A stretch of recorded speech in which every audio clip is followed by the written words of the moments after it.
ডিগবৈ টিংৰাই গ্ৰাম্য সংগঠন গোটৰ মহিলাসকলৰ মাজত হাহাকাৰ। গোটৰ সদস্যসকলৰ অভিযোগ ৫ লক্ষাধিক ধনৰ আত্মসাৎ কৰি আত্মগোপন গ্ৰাম্য সংগঠনৰ। জানিব পৰা মতে ডিগবৈ টিংৰাই গ্ৰাম্য সংগঠনৰ অন্তৰ্গত গোটৰ ক্ৰমে সূৰ্যমুখী গোট, শেৱালী গোট, সেউজী গোট, মিছ মেৰী গোটৰ মুঠ ৪টাকৈ গোটৰ প্ৰায় ৫ লক্ষাধিক টকাৰ খণ্ড প্ৰকল্প প্ৰবন্ধকৰ হাতত সময়মতে জমা নকৰাৰ অভিযোগ উত্থাপন কৰিছে গ্ৰাম্য সংগঠনৰ অন্তৰ্গত ৪টাকৈ গোটৰ সদস্যই। খণ্ড প্ৰকল্প প্ৰবন্ধক ৰিম্পী মৰাণৰ এটা মেছেজে গোটৰ সদস্যসকলৰ মাজত হঠাতে অভাৱনীয় পৰিস্থিতিয়ে বিৰাজ কৰে।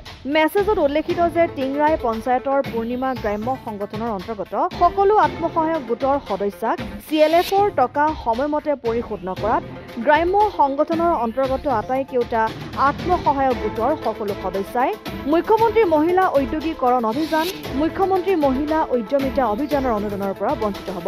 খণ্ড প্ৰকল্প প্ৰবন্ধকৰ পৰা পোৱা উক্ত মেছেজৰ পাছতে যেন মহিলাসকলৰ ভৰিৰ তলৰ মাটিহে খহি পৰিল। ঘটনাৰ সন্দৰ্ভত টিংৰাই গ্ৰাম্য সংগঠনৰ সভানেত্ৰী জোনমণি বৰাক টিংৰাই বনগাঁও প্ৰাথমিক বিদ্যালয়ত অনুষ্ঠিত হোৱা সভাত নিমন্ত্ৰণ জনাইছিল যদিও সভানেত্ৰীগৰাকীয়ে ফোনযোগে মহিলাসকলক ভাবুকিহে প্ৰদান কৰে বুলি সাংবাদিকক জানিবলৈ দিয়ে।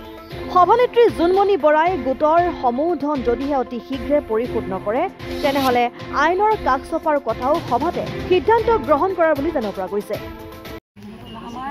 মিটিংখনৰ উদ্দেশ্য হ'ল যিকেইটা তাৰমানে পূৰ্ণিমা বিহু প্ৰেচিডেণ্টগৰাকীয়ে CLFত পইচা নহয় ঘূৰোৱা নাই। আমাৰ গোটকেইটাই ঘূৰাই আছে, 4টা গোটে লোন লৈছিলে তাৰপৰা CLFৰ পৰা তাৰ পইচাকেইটা ঘূৰোৱা নাই কাৰণে আচলতে আমি কোন হয়? কি ক'লে কোন হয়? কোন অৰ্গেনাইজেশ্যন আকৌ ন কাৰ কথা কৈ আছে আপুনি? জোনমণি বৰা হয়।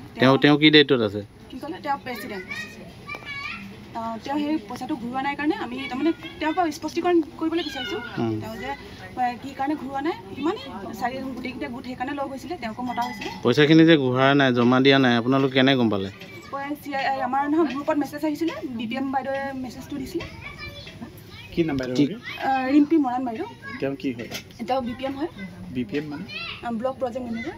তেওঁ গ্ৰুপত মেছেজ দিলে, কি বুলি মেছেজ দিছিলে? তেওঁ মেছেজ দিছিলে কি CLFৰ পইচাটো ঘূৰোৱা হ'ব নাই বুলি। কেইটা গোটৰ পইচা? 4টা গোটৰ।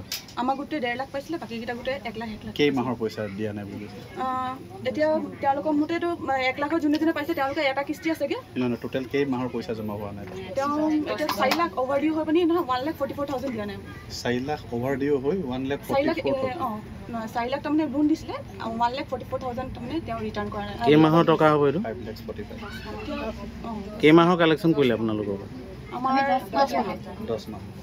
10 মাহৰ টকা তাত জমাই দিয়া নাই। আজি মিটিংখন তেওঁক মতা হোৱা নাছিলে নেকি? মতা হৈছিলে, সেইটোৱে তেওঁক মাতি পানি আমি কি কাৰণে ঘূৰোৱা নাই বা কি অসুবিধা হৈছিলে সেইটোকে জানিব বিচাৰিছিলোঁ। কি ক'লে?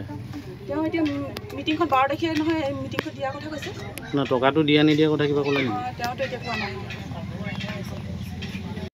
ডিগবৈৰ পৰা ৰাজু হাজৰিকা ৰিপৰ্ট, অসম আদিত্য।